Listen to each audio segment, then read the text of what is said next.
భూమా అఖిలప్రియ ఆమె చెల్లి మౌనికారెడ్డి మరోసారి వార్తల్లో నిలవడం అందరినీ ఆశ్చర్యపరుస్తున్న విషయం. ఈ మధ్య వీళ్ళిద్దరూ ఏం చేసినా సోషల్ మీడియాలో ఫుల్ ట్రెండ్ అవుతున్నారు. మొదటి నుండి ఫుల్ ఫ్యాక్షన్ ఫ్యామిలీ అయిన భూమా కుటుంబ వారసత్వాన్ని ఈ అక్కా చెల్లెలు ఇద్దరూ చిన్నప్పటి నుండి పుణికిపుచ్చుకున్నారు. రీసెంట్ గా అక్క భూమా అఖిలప్రియ తన ప్రత్యర్థులకు మాస్ వార్నింగ్ ఇచ్చారు. నేనేంటో చూపిస్తా అంటూ హెచ్చరించారు. ఇంకోసారి నా గురించి తప్పుగా మాట్లాడితే ఊరుకోనని హెచ్చరించారు. నాకు రెడ్ బుక్ ఉంది, ఎవరిని వదలను అని అఖిలప్రియ అన్నారు. రెడ్ బుక్ లో చెడ్డోళ్ల పేర్లున్నాయి, ఎవరున్నా సరే నేనైతే ఊరుకునేదాన్ని కాదు, ఎవరినీ వదలను, అందరి లెక్కలు తేలుస్తానని అంటూ అఖిలప్రియ వార్నింగ్ ఇచ్చారు. అధికారంలోకి వస్తే మీ తోలు తీస్తానని గతంలో చెప్పాను, మిమ్మల్ని వదిలేస్తానని ఎందుకనుకుంటున్నారు?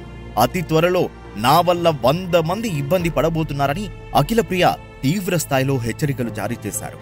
ఆఖరికి సొంత మామనే వదిలిపెట్టలేదంటే భూమా ఫ్యామిలీ అక్కా చెల్లెళ్ళు ఎంత డేంజర్ అన్నది ఇక్కడే అర్థం చేసుకోవచ్చు. గతంలో జరిగిన ఓ గొడవలో భూమా అఖిలప్రియ విజయ డైరీ చైర్మన్ కి తన మామకి వార్నింగ్ ఇచ్చారు.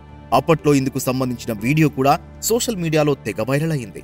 అక్కే కాదు, చెల్లి మౌనికారెడ్డి కూడా అక్కకి మించిన ఫ్యాక్షనిస్టు అని చెప్పొచ్చు.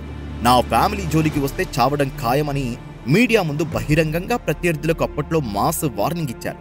ప్రస్తుత తరుణం తీసుకున్నా కూడా ఈ మధ్య కాలంలో మోహన్ బాబు ఇంట్లో గొడవలన్నింటికీ భూమా మౌనికనే అసలు కారణమని తెలుస్తుంది.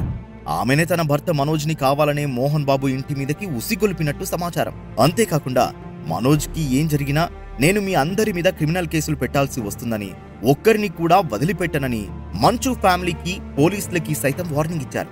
దీన్ని బట్టి అర్థమవుతోంది ఈ ఇద్దరు అక్కా చెల్లెళ్ళు ఎంత డేంజర్ అన్నది. ఇక మనోజ్ భవిష్యత్తు కూడా ఎంత ప్రమాదంలో ఉండబోతున్నది అన్నది ఇక్కడే తెలుస్తుంది.